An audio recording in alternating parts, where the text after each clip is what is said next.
This is my first crack at a YouTube video, so it'll be fairly shitty. If you're expecting it to be good, I'll save you the time, just turn off and watch something else. I've no idea how to edit, do all the cool stuff you see in other YouTube videos.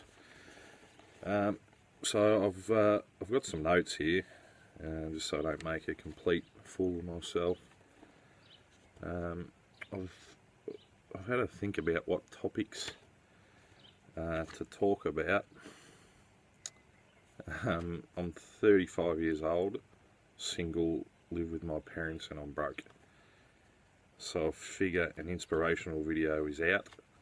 Who the fuck am I going to inspire, basically? Maybe a homeless person, I guess. So I figure I'll just talk some shit and see what happens. My name's Tony, and I'm a recovering alcoholic.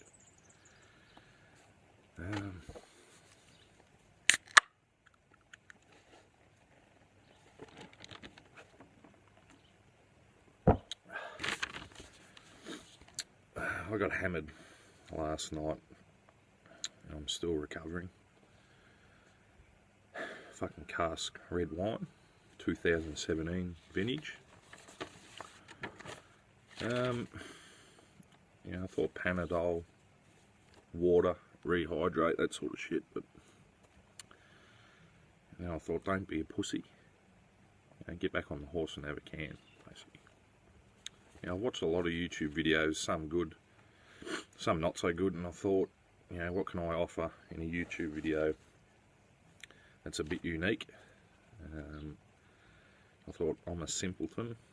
I like beer, footy, Marilyn Monroe, and there are a lot of people like me, like myself, so maybe I can give people information that I've learnt over the years in a more simple way. In my notes I've written down MK Ultra, social engineering, fake news, CIA, mind control, Illuminati, false flags, Nazi propaganda, Snowden and surveillance. But I think you can give people too much information all at once. In sport terms, you teach people that are new to a game, one or two things at a time. You might teach how to throw and dribble before you teach them, how to knock down threes, sort of thing. In golf terms, you teach how to hold the club and get the alignment right for a start. So I decided it would be a good idea to do some YouTube videos that is kind of like a starter pack for viewers that sort of new to the game. I'll go through what I believe would be a good starting point to consume new information. In some videos they talk about cognitive dissonance. What is it? What does it mean? In a video I watched, they explain it kind of, but a little different to this. If you ask someone to do a boring task for 15 minutes, like picking up a plate and putting it back down again, for no payment, you would tell others that were about to do the task that it was boring and a waste of time. But if you were given $1,000 to do the same task, you would convince yourself and then tell others that you thought the task was interesting. I'm going to make a lot of mistakes in this, in these videos, but I'm going to try and explain it in a different way. Maybe this is more disbelief than cognitive dissonance, but I think it'll be a good analogy regardless.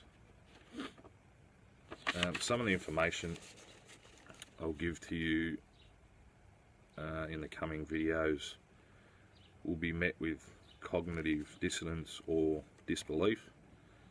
The best way I can explain it, if you've ever had a phone call you know, saying that your loved one has just died, you know, watched a movie, you know, watched something like that in a movie, or the person on the phone, you know, says no, you know, it can't be.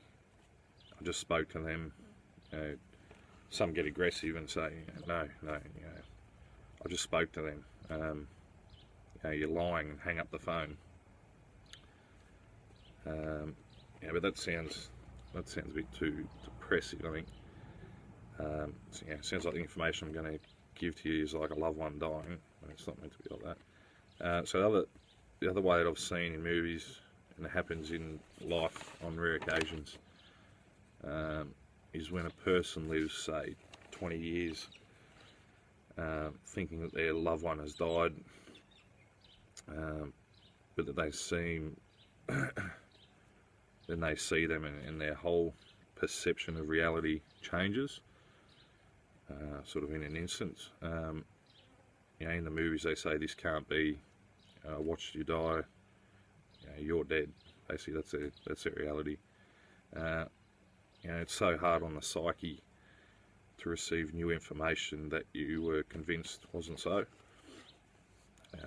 So for many of you, this cognitive dissonance and disbelief will be what you're thinking and feeling in, you know, maybe some of the coming videos that I do. You know, many of you will hang up the phone and tell me that I'm lying, and you know, that'll be the last of it. I've been through it, and many others who have decided to take the red pill have experienced the same thing.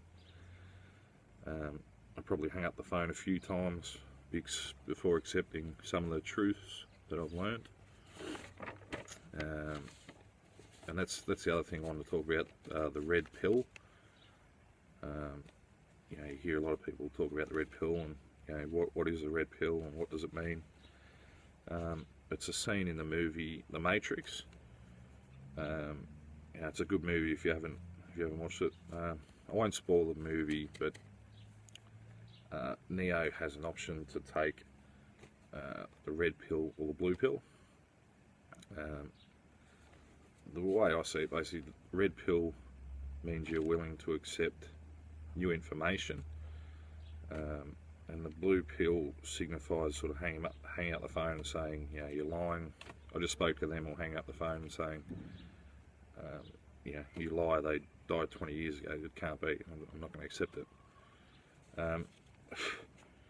Yeah, so in YouTube videos you hear a lot of people talking about the red pill, or when was your red pill moment. Yeah, so The Matrix might be worth watching if you haven't seen it. It's a good movie. I don't want to clutter you with too much information for a start. Sort of more of a test video, see how it goes. So, in my opinion, you know, watch the movie The Matrix. If you've already seen it, you know, won't need to watch it again. I've watched it about 10 times. Decide for yourself what you think the red pill means.